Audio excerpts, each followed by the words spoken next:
Welcome, guys, to ILWPOD. I am Justin Wright, as always. Today, we welcome Danny Everbourne. How are we doing, man? Hey man, we're doing good. Thanks for having me. Now, it's exciting stuff. Me and you've tried to work this out for quite some time. Due to snow and other, obligations, it's been hard to figure it out, but we're here now. Excited to get you on, man. I'm happy to be here for sure.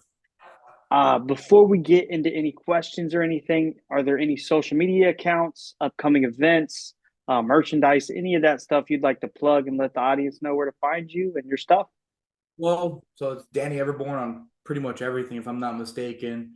I have a couple upcoming matches and whatnot, and if you are interested in looking into that, you can go into the link in my bio on Instagram, and you'll see like the link tree to Okay. find out. So yeah. Sounds good. As far as the podcast goes, we are the I Love Wrestling podcast. So I always start with the general question of when did Danny find wrestling and fall in love with professional wrestling? Okay, so I started watching wrestling when I was 5 years old. I'm 19 now, so that would be 14 years ago, 2011. I went to a couple of shows beforehand because my dad was a wrestling fan, and I was actually there the night the Nexus debuted. Okay. Which hilarious little tidbit. I wasn't interested at all. I was into like the Monster Jam at the time. I don't know if any of the viewers or you know about that. It's Like Monster monster trucks? trucks and all that. I Gotcha. was into that. So I didn't really care much for it. My uncle was a police officer and he got free tickets to that show. He actually escorted Vince from his plane and all that stuff. So he got us free tickets, and I didn't really I wasn't, I thought it was cool. There's a photo of me from that night holding a Cena figure, but I wasn't like, I didn't really care much about it. And then a couple of months later, my one of my older cousins, he had a 3DS, and he had WWE All Stars on DS, and he kind of slowly started getting us into it. And then my brother and I came across a box of wrestling VHS tapes, one of them being The Rock. So we found like just all these old matches. So it was like Hogan versus Rock at Mania 18, like all those type of matches. And then just so happened that week was the week The Rock came back. So so we tuned into that, and they did Rock and Cena, and then ever since then we've been watching, and I ended up thinking maybe I can try this, and that's how everything kind of started. So So, like, obviously, you found wrestling when you was 5. Was there ever a time growing up that you maybe became uninterested in wrestling?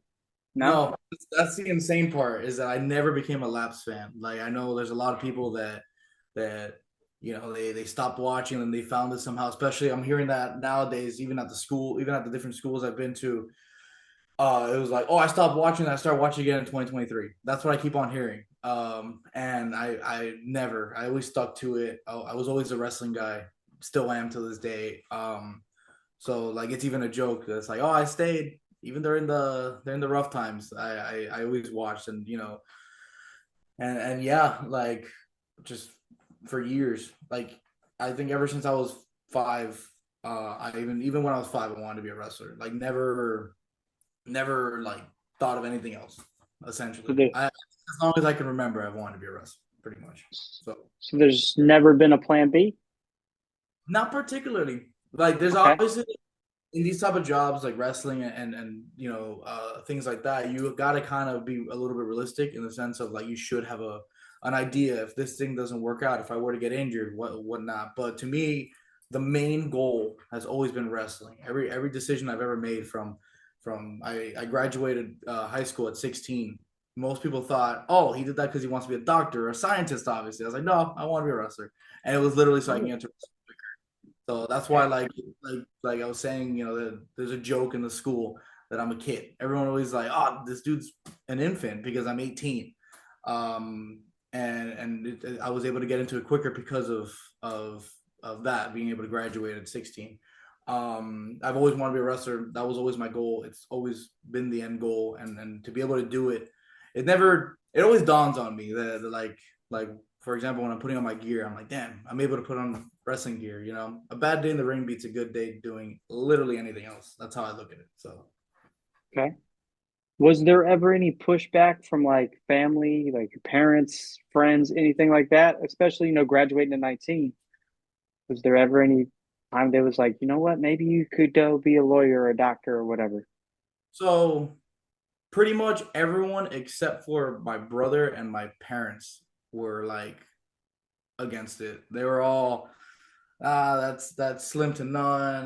You're never gonna do that. All these different things were always said. My parents were always like, nah, you're gonna do it. Like they're big believers in that. They're big believers in, if you have a dream, they'll do it. My grandfather on my mom's side was a baseball player. He played in Cuba, and he got scouted to join the Baltimore Orioles. But unfortunately, he was 17 at the time, and his mother didn't sign for him to be able to move to the states. So he lost out on his dream. So he always instilled it in my mom to, whatever a kid wants to do, whether it's you know a garbage man, whether it's a janitor, whether it's a lawyer, whether it's a scientist, to be the best at that, and to never tell your kids, oh, you're not gonna be able to do that. So my parents were always pretty much into that thought process, and they always instilled it in me that they're like, yeah, we're gonna help you no matter what. Like, if you watch any sort of my matches, you're gonna see this little section of just shirts of mine, and it's them. And along with my brother, he's the one that's helped me with all the different promos and stuff that I made for my Instagram, because he directs videos and stuff. So he was always like, I'm gonna help you, bro. And a lot of my friends too, I give them a shout out as well. They've all believed in the dream. But there have been a lot of people that have told me like, no, never gonna do it. And now they're like, oh, we always believed in you. Like, that's how it always is. But no, like thankfully I always had a good support system for sure. I try not to focus on those that told me I would never do it. You know, so I that's something I can relate to a lot. My father has always instilled in me that, you like you said, whatever you do, just be the best at it kind of mentality. I remember growing up, he'd be like, look, if you're going to be a janitor when you grow up, then just make sure you scrub the floors the best, like type mentality. So I respect it. Now that you have actually been able to lace up the boots, you've been able to get in the ring. Um, how do you think do you think that has, how do I want to put this? Like, do you think it's helped change people's mind of like, hey, we thought he couldn't do it, now he's doing it? Do you think it's made them believe in you a lot more? yeah, absolutely. And it's funny because there's some of those people that told me, oh, I'd never do it or whatever. They're asking me what my code is to buy a ticket to see me wrestle. It's like, and this isn't an angry thing. I got you. Yeah, It's just, it's a fact. There, I'm not by no means acting like I've made it yet or any of that stuff. It's just, you know, um, to be able to. I'm already, the way I look at it is, I'm already going further than most people thought I would. Most people never even thought I'd step in a ring. So the fact that every opportunity I've had so far, from the smallest to wherever, um, I try to take it with as much thankfulness and grace, because most people didn't even think that I would do it. Sometimes even, we all have bad days. Sometimes I didn't even think I'd be able to do it. Even doing it, like even wrestling, there's still some days where I'm like, oof, this is hard, but yeah. nothing comes. You know what I mean? Like, that's just the best way to look at it. So Okay. Growing up, I've noticed on like your Instagram and on your social medias, you're in the gym a lot. Has that been something that you did throughout school? And also, I guess with that, were you into sports as a kid? okay, so I was actually a Boy Scout when I was a kid, and so Okay. that's something you don't come across a lot in wrestling. I believe I was asked this once, like how many wrestlers have been Boy Scouts. If you Google it, the only one that comes up is Sean Waltman. I don't know if that's exactly a fact. I'm not trying to spread anything here, but if you Google it, that's what shows up. Because I was just asked out of curiosity. And my one of my trainers is well aware of the Boy Scouts, Gangrel, because one day I told him, and it was one of those things when you say it, you're like, oh, why am I saying this? And he was like, oh yeah, I know about that. And then you just started telling me all these things, and they were accurate facts. So I was like, oh, so he knows about it, I guess. So I was a Boy Scout, and I did a lot of, with that comes a lot of hiking, and I two of my closest friends to this day are in Boy Scouts. So we did a lot of hiking. We went to, we hiked up a mountain in New Mexico. We did all types of things like that. So that was like the base of my like physical fitness, I guess, was doing things like that. I didn't really get into the gym until I was 16. A buddy of mine, told me, he's like, "Hey, you should start going to the gym a little bit and like actually lifting properly." And we started lifting together, dieting, doing all that. I didn't really start taking my physical journey and my the from actually like properly lifting and dieting and doing all that stuff how a wrestler should until I met my current wrestling mentor. So yeah, like that, I didn't really, because there's so much more to it than most people think. Some people think, oh, you lift the weight up, drop it, and you eat rice and chicken, that's it. Like it's not. There's science to this and whatnot. But yeah, I didn't start taking it seriously until I met him. So Okay. Um, so following high school, how long was it before you actually found a training school? And what was the first school, or what was the school that you attended? so I got out of high school at 16, like I said, and then I was like, okay, let me go to school for 2 years. I'm gonna go to college for 2 years, and then once I graduate at 18, and get my AA, which I went to college for graphic design, so I could be able to design my T-shirts. That's how like well into the thought of wrestling I was in. Um, I'll go to the Nightmare Factory. That was my original thought process. And then when I was 17, I was at the gym, funny enough, with my buddy, and I get a call from my cousin, and she was telling me that I had helped her make a video or something like that, and I happened to be wearing a Cody Rhodes hat. Just I just happened to have it on, and her boss saw the video, and he asked if I was a wrestling fan, and I was like, she was like, yeah.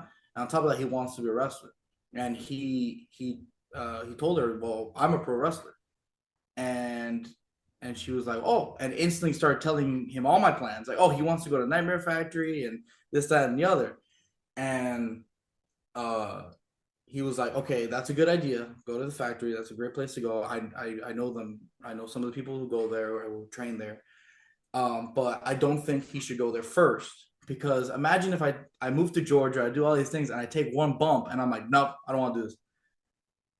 He's like, Yeah. he said, go to this gym. It's called Miami Iron, and meet a guy. His name is Ricky Martinez, and he will guide you. So, well, I get a call from, obviously, like I said, and I pretty much after that went straight to that gym, and I go to the front. There's a desk or whatever. I asked the lady. I was like, hey, there's a Ricky Martinez work here, and she was like, yeah. Do you know him? I was like, no. She's like, do you know what he looks like? I'm like, no, because I tried Googling and stuff, and certain things wouldn't pop up. So she's like, all right, come with me. So we walk in, and there's just this massively like buff, tall dude, and then this like little short but still buff dude. So I'm thinking it's the guy who's 6'4". So I Yeah. start. She goes, no, it's him. And I look down. I'm like, oh, it's you, okay? And he was like, hey man, like, what do you need? And I was like, oh, I want to become a pro wrestler, and I was told you can help me. He's like, yep, gotcha. And I was like, okay. And he's like, yep, that's it. I'm like, you're not gonna like charge me anything or any of that stuff, like to train me? He's like, no man, I got you, bro. I'm like, oh. He's like, yeah, bro, we're wrestlers, we have each other's back. And that's pretty much ever since then. He sent me to CCW with Gangrel. He called everyone at the Nightmare Factory. Like he's been helping me ever since then. He's been an amazing just mentor and friend. So shout out to Ricky Martinez down at CCW. How long did you work with Ricky before you went and actually went to the Nightmare Factory?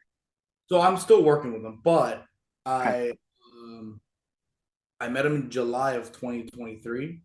I went to the Okay. factory in July of 2024. So it was a Okay. year-long process of just mentally and physically preparing me for the Nightmare Factory. That, that's it's a big step to take, even if it's just for 3 months, or some people stay, but even if it's just for 3 months, like I did, um, it was a big step mentally because I'm 18 years old, never lived alone, never done any of that. So he really took his time to not only get me ready physically, but mentally, especially even more mentally than physically. Physically, he trains me for an hour, but he would take his time to text me, to make sure, like, he's so, like, just driven on helping others. And like I said, he sent me to Gangrel, and Gangrel has also been another amazing coach and mentor. Um, so everyone just helping me out. I just couldn't be more thankful. With like, I know you mentioned he helps you physically, which I'm sure by that you mean doing drills and things like that, right? But like, if you would like to, is there any of that advice he helped give you for the mental purpose that you'd like to share? He's he's like a Jedi almost. Like he's just very, like, just smart with, like, how he words things and whatnot. And Okay, he's always very big on, like I'm an anxiety freak. Anyone that knows me will say it. That I get very anxious about just quite literally anything. Um, understand. as most wrestlers are. A lot of wrestlers, they want to make sure that their stuff is the best, and that's like they we don't want to give in any bad performances or any bad promos or any of that stuff.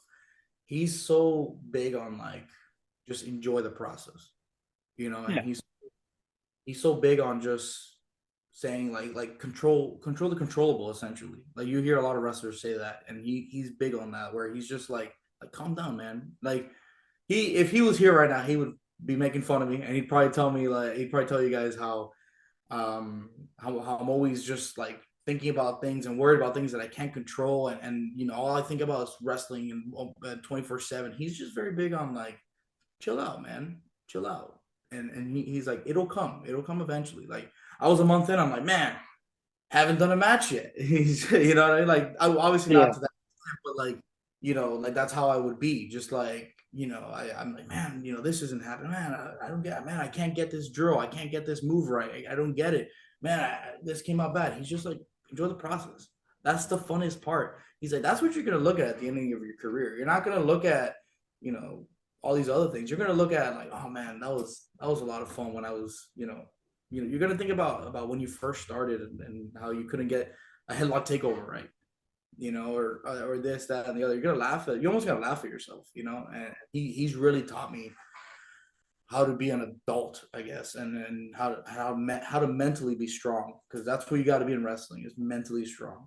Physically, yes, and all that, but you got to really be, like, just all there mentally, because if not, it'll eat you alive. So okay. Once again, something I can relate to. It's in a different sense, podcasting, but like, I really like the aspect where you talked about, being able to look back and just kind of maybe remind yourself where you came from. Say, okay, this is where I started, this is where I'm at, and trust the process because it is a process. Whether you're wrestling, whether you're talking to wrestlers, just to slow down and enjoy it is sometimes something I personally, I guess I don't do all the time. Sometimes I'm like, let's get to the next one, let's get to the next one, and I'm like, well, maybe I should enjoy these because the next one might not be as fun. Like, you know what I mean? So I relate. Um, while you was in that year long stretch with Ricky before you get to the Nightmare Factory, was you able to partake in any wrestling matches, or was you just training for a year? so no, I wasn't. I didn't have my first match until the factory showcase. Okay. Uh, because well, like, for example, I was only wrestling for about 8 months before. And the way CCW works is they really try to, like make sure you're ready. And not like some other schools, which either process to me honestly works. I've seen a lot of people get thrown into the lions and just like, hey man, good luck, and that works for some people. For some others, they really need to be, like, almost like ready to get in the ring. It just depends on how the person learns. I that's how CCW works. They really make sure you're ready, and they try to like just polish you up as a performer. It's also not like other schools in the sense of some schools are just 3 month camps, and they Send you on your way. yeah, and that's great by all means. I Yeah. agree with that too. And they're kind of more like it's like a gym membership almost. You know what I mean? You come as long as you want, you stay as long as you want, you learn whatever you want. If you're an advanced where you've been wrestling for 20 years, you can do open ring. If you've only been wrestling for 20 days, you're in the beginner course. It's a both processes, I believe, work. It just depends on the person, and I was not unfortunately able to get a match in before I left to the factory, but I also am really thankful for that because by the time I got in, I felt ready. So I'm Okay. a slow learner. I will put that on myself. I got to mess up a couple of times before getting it right. So I'm thankful that I never had to deal with things like that, and I was almost protected to a certain degree with the CCW process because that's how most students are. They come in and they really try to have great shows. So by doing that, by make sure your students are ready, all the shows always come out really good. So What was your initial reaction going into the Nightmare Factory? Did you have like high expectations? And I kind of what did that look like from like your own perspective? So like I said, that was always the school I really wanted to go to. I always wanted to train with Gangrel. He had his own school. Originally, it was called the Gangrel's Wrestling Asylum, and then he moved over to CCW. And from the days he owned the asylum, I really wanted to train with him. So being able to say I trained with essentially both the trainers that I really wanted is cool to me. It wasn't the way I thought. I thought I was originally going to train with the Nightmare Factory first, and then go to Gangrel. It ended up being total opposite. I would train with Gangrel, then went to the Nightmare Factory. But I was really excited to almost felt like I was going like everyone was joking in the school. They're like, "Oh, he's going to college." They were making those comparisons because Yeah. you really did feel that way. Like you're walking into your house and there's boxes and all of them say Nightmare Factory. It's like it felt like a movie almost. Um, I really I did have high expectations going in, and I'll say it right now, it exceeded all expectations. So it was overall a great experience, I believe. So Was your time at the Nightmare Factory like one of those 12-month courses, or was your time there longer than that? so since I went, so Nightmare Factory is made for beginners. It's meant Yeah. for it's meant for all courses, but beginners is what they primarily, like Cody has said it um on countless of interviews, that he loves training beginners because they're like a blank slate almost. And so like they train, yes, they train older students, they train you'll get a lot of characters there. um and you know i I believed that I was going to stay there longer because I thought, I'll go over there and hopefully, because they had told us that they do have night classes. So I did the 3 months, and since I wasn't a beginner, I had a different experience Okay. because I was a little bit more advanced. So I was doing both night classes, or I was doing both advanced and beginner. But I ended up just saying, you know what, living here was great in Georgia. I really did enjoy it. I enjoyed it to the fullest, but I felt like I felt like I needed to get back with Ricky and get back to work with him. So that's why I left. But by no means was it because of anything with the factory. That experience was great. It's just I want to go and work with Ricky again, and him and I, because I feel like I feel like I needed to do a little bit more with him. So that's why I came back. For sure. Before you left, you did get to do the showcase match that you spoke about. Um, did that go as like you planned, or and I guess and what was that like? That being your last. I assume that being your last thing you do before you exit the school. Like, what was that like? Was that like your goodbye, your see you later kind of thing? Yeah, that was like our graduation essentially. Um, And yeah, it was an amazing experience because they put me against Ricky. So Okay. they gave that to me, and I really appreciated that because Ricky knows all the coaches essentially. So they gave me that match with him, and to be able to share that moment with him and just all the coaches that night, it was a very special night for sure. So it was everything I ever wanted and then some because I didn't go in there thinking I was gonna wrestle Ricky. I found out the week before. So Another question, I guess, was Danny Everbourne born in the Nightmare Factory? Was he born the year before, or was he born post Nightmare Factory? well, I had that character already, or the name, or just everything, because it's not. I tried to like. I'm not really like a gimmicky guy in the sense. I just Yeah. kind of. I believe those are kind of the best wrestlers where it's yourself, you as yourself, but turned up to a million. You're always going to hear that in wrestling.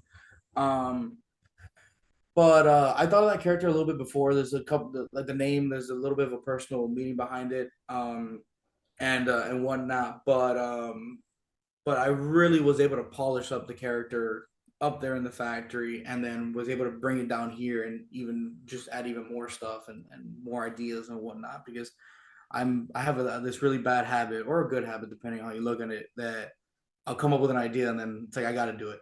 You know what I mean? I can't. I'll not do it. Essentially. So yeah. Okay. Speaking on that, um, you're wearing the shirt. I do want to ask about the Everborn show, and also, I guess, an extension of that would be what is the Everborn crew? So the Everborn show, it was an idea I had. I was driving back from wrestling practice, and every wrestler is always trying to figure out like how to be different, right? And I'm really trying to be like different on social media because you'll get your normal wrestlers that are just like most wrestlers. They'll kind of post like their photos and a couple of, like promos occasionally. I never wanted to be that guy who just posted a promo, right? And that's great too. Like there's no rules to wrestling, which is the greatest thing about wrestling is that there really isn't a you have to be this way. And you'll find out in the annals of history, the people that broke the rules are the people that were the most successful, right? Yep.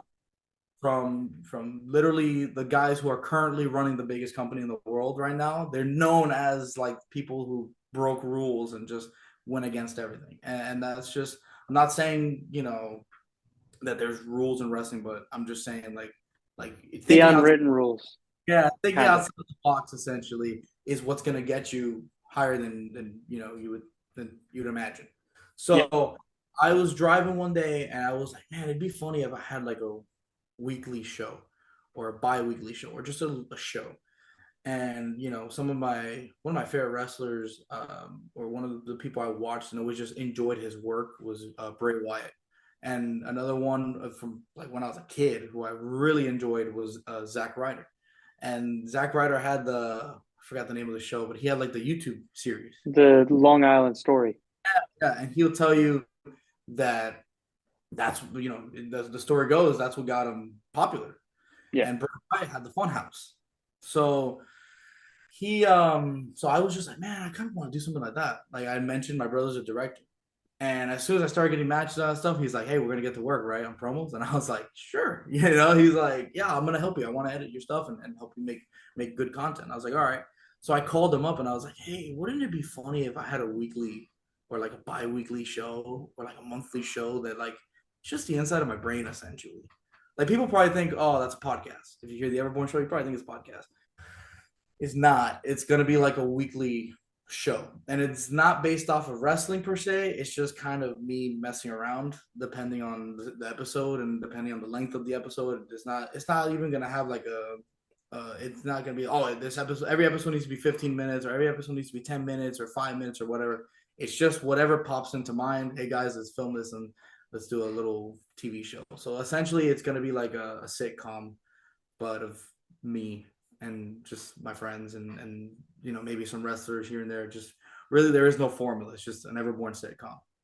So Okay. And what about the Everborn crew? So the Everborn crew is just my friends. That's like, Okay, or, this is it. yeah, or whatever you want to call, or whoever, any believers or followers or fans or whatever you want to call them.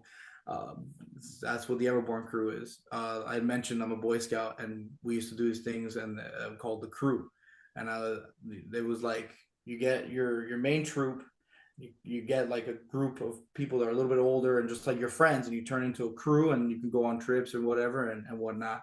So I was like, I was trying to think of something because everyone wants to call their fans or whatever an interesting name or something like that. So I was like, oh man, what would I call mine? Okay, so I started thinking back. I'm like, okay, well, because that's something that I like to do is I like everything to have a personal reason behind the choice, like why I chose that name or whatever. So I was like, okay, what can I call them? Well, crew. All right, Everborn crew. Why not? And then that just instantly became a thing. And then that's what I call my friends. And we all have bracelets that say crew on it. And then just whatever the fans, whomever my fans would also have that name. But yeah, that's kind of the meaning behind why I chose Everborn crew. But it's nothing really all that deep Okay. or whatever. It's just my friends. That's pretty much it. So It's cool to already, to start off with kind of like a name for your fan base, so to speak. Like, WWE has the WWE Universe, and you will have forever, you'll have the Everborn crew, which is cool. yep. Um, so following your departure, let's say from the Nightmare Factory, what was your first like official match on the Indies? Like who was that against and when was that? So it wasn't anything particularly special, I guess you could say. It was just the day of a CCW show because Okay. CCW is cool, but it also has a promotion that they work with, a live wrestling or CCW live wrestling. It was just one of those days where we were doing a battle royal, and I happened to be in it. Pretty much Okay. it. Nothing bad. It was not a bad thing or anything. It's just that was my first match. There was nothing, in wrestling. You're gonna get things like that where you're given a match and you're like, all right, sounds good. So that was pretty much it. And then my first official one-on-one match down here in town was against Eddie Valentine, King Eddie Valentine. Sorry, and I wrestled him the day after my 19th birthday. So that was a good birthday gift. So yeah. So how long now have you been with CCW?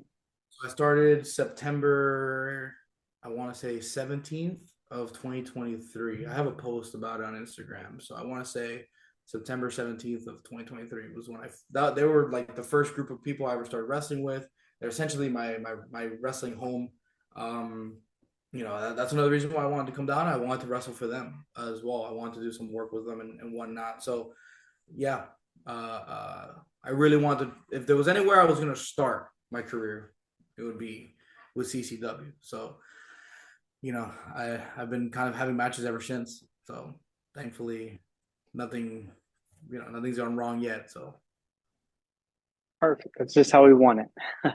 Um, you've mentioned Gangrel a couple times, somebody that you wanted to train you, somebody obviously that's been a mentor, a trainer of yours. Um, what's it been like to work with Gangrel? And, what do you think he means to your career so far? oh, I said it the other day at a school because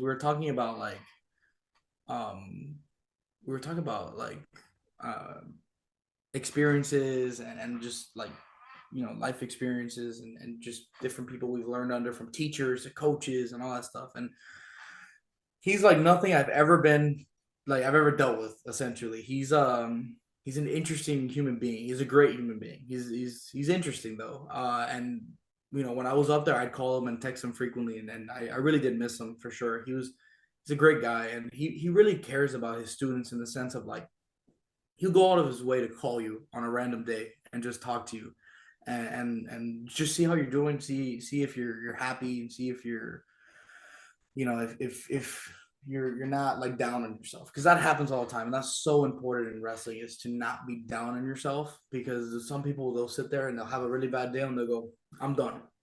And you got to really keep keep yourself level headed essentially. So he'll call you to see how you're doing, and just almost like just make sure everything's okay and whatnot.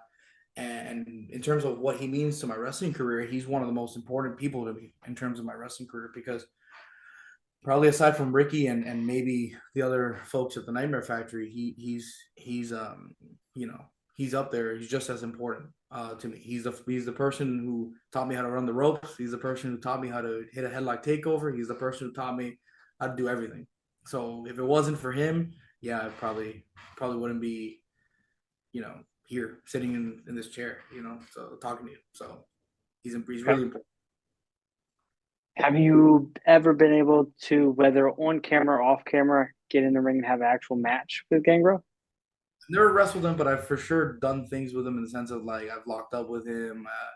If he's demonstrated a move or something like that, he's for sure used me a couple times. But I've never had a full blown match with him. So no, unfortunately. I'm guessing that's something that you'd like to do.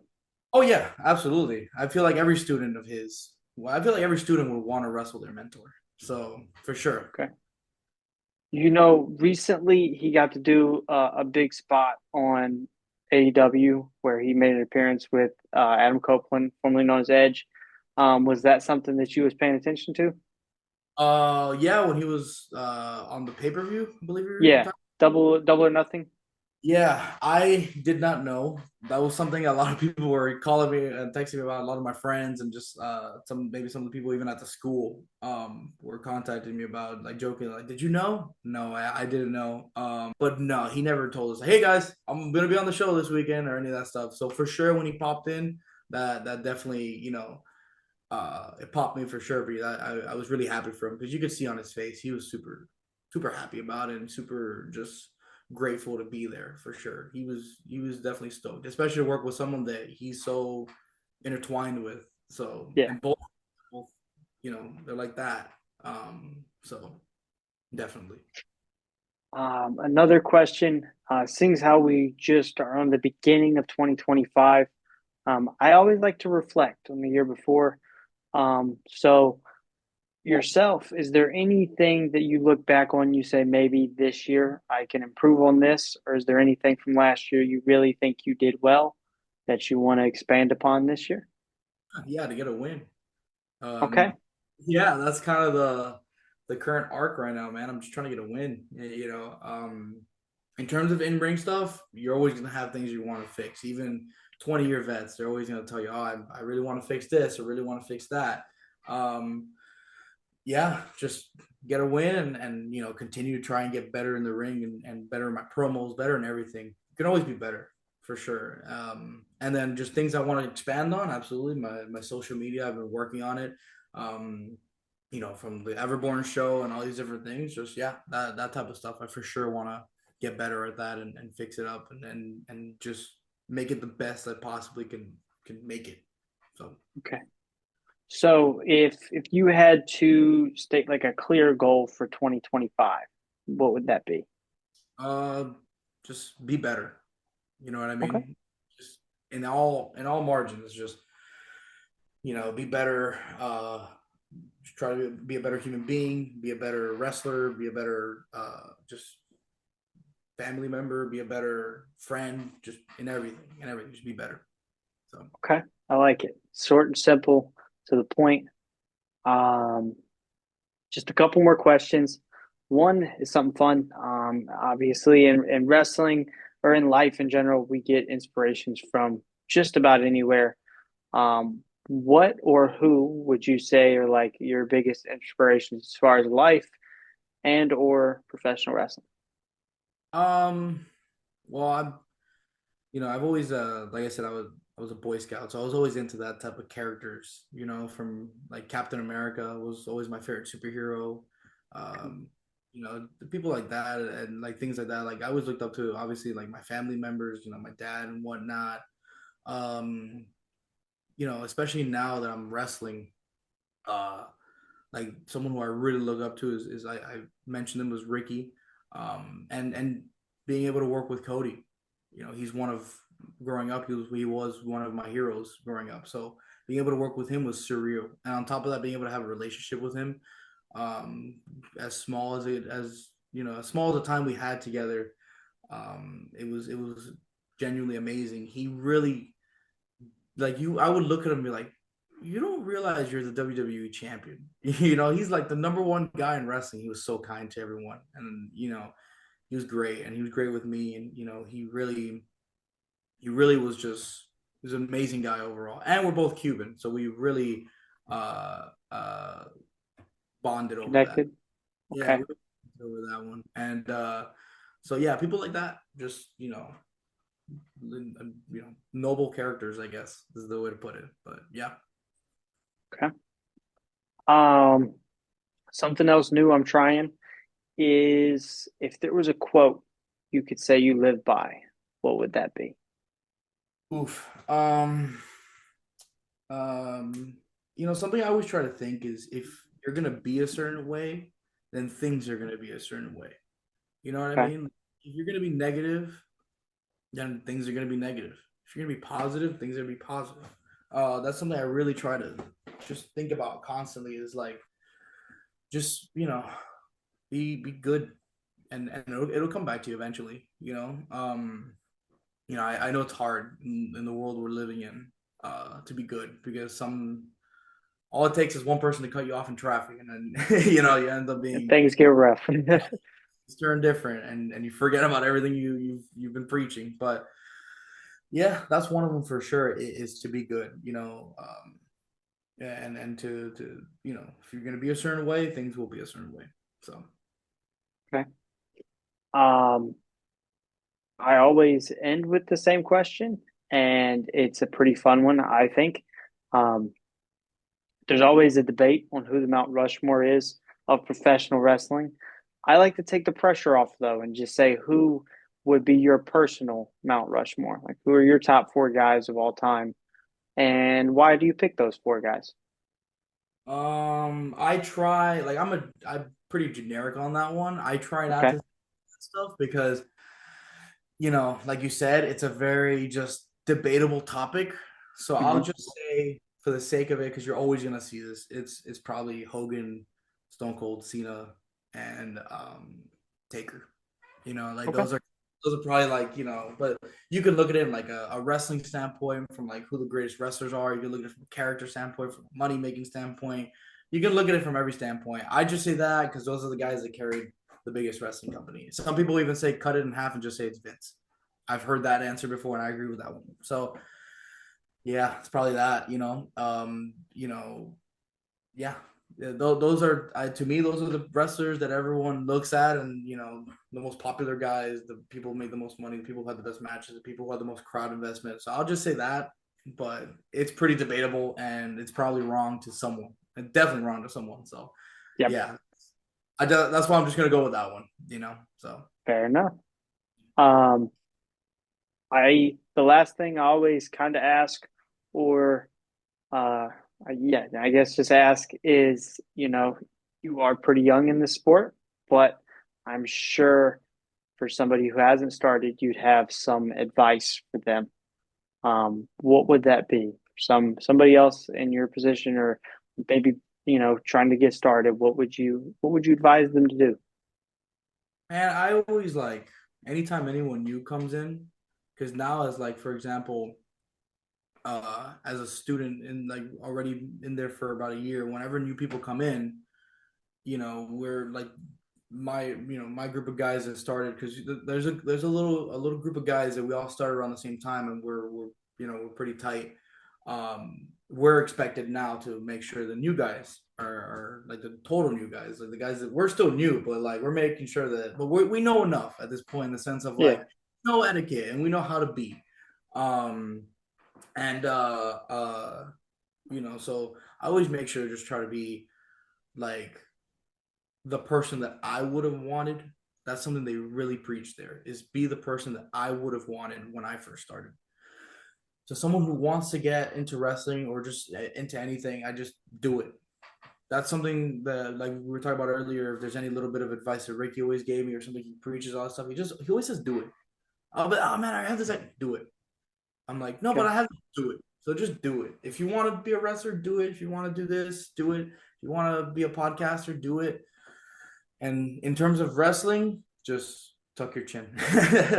Tuck your chin. Just go do it. Tuck your chin, huh? Do it and tuck your chin. That's the best advice I can probably give someone. So And honestly, probably applies to life in general. Just go do it and tuck your chin. keep your head up. Uh, um, unless you're bumping. But Fair yeah, enough.